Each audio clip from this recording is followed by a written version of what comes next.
See my little sister with her back to the staircase, and Johnny swings at her, and I don't even wait I don't hesitate, I don't wait, I just swung at him. Kate Moss in the stairs, and I swung at him. Amber Heard's article in the Washington Post cost her dearly, as the actress lost her ex-husband Johnny Depp's trial after 2 months. It was proven that the op-ed was intended to defame Johnny, and some of the lines in the op-ed might have been more valuable than others. Let us break down 3 of the main defamatory sentences in Heard's article. First and foremost, the headline of Heard's article landed her in hot water.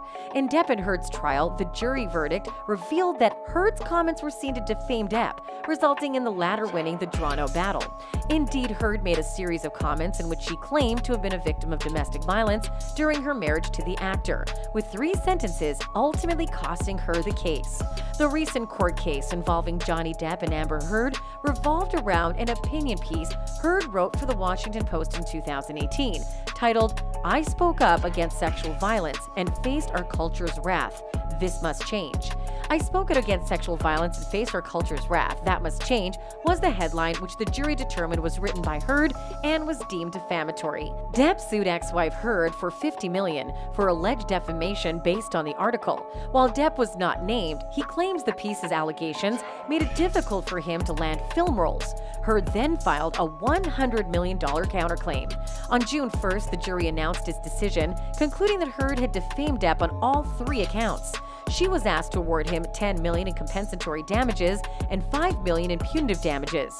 Heard's case was found to be partially successful, and she was awarded $2 million in compensatory damages but no punitive damages. Then, 2 years ago, I became a public figure representing domestic abuse, and I felt the full force of our culture's anger at women who speak out, the actress said. Heard begins the piece by explaining that she was exposed to abuse at a very young age. "I knew certain things from the beginning without having to be told. I knew men had power, physically, socially, and financially, and that many institutions supported that arrangement," Heard wrote. "I knew this long before I had the words to express it, and I'm sure you did as well." She went on to say that by the time I was of college age, I had been harassed and sexually assaulted. Heard went on to say that she kept quiet about the incidents. "I did not expect that filing complaints would result in justice," she wrote, "and I didn't consider myself a victim." Heard later explained that she changed her mind after becoming a public figure representing domestic abuse, and "I felt the full force of our culture's wrath for women who speak out" in 2016. Heard appeared in a PSA for the #GirlGaze project that year, in which she discussed her own experience with domestic violence. "It happens to a lot of women. It's not as straightforward when it happens in your home, behind closed doors with someone you love," Heard said in the video. "It would be a no-brainer if a stranger did this." That same year, she wrote an article about domestic violence for Porter magazine. A third sentence written by Heard was also found to be an example of defamation. "I have the unique advantage of seeing how institutions protect men accused of abuse in real time," she says. In the Washington Post piece, Heard claimed that friends told her that taking such a public position meant she would never work as an actor again and would be blacklisted. Heard claimed that this was true, claiming that she was recast in one film and dropped by a global fashion brand. "I had the unique opportunity to witness in real time how institutions protect men accused of abuse," she wrote. "Consider a powerful man as a ship, similar to the Titanic.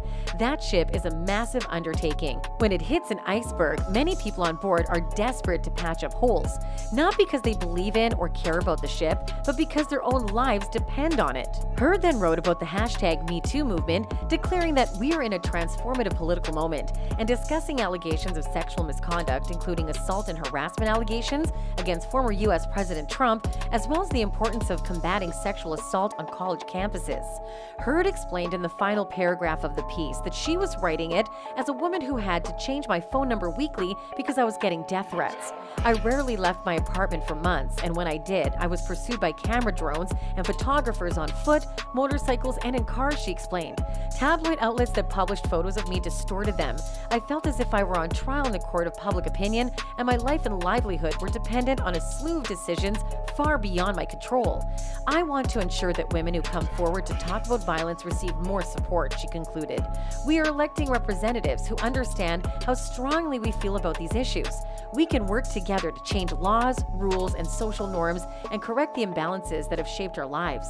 Aren't these the most costly words ever? Let us know all your thoughts in the comment section down below. Leave us a like and subscribe to keep up with all the latest entertainment news.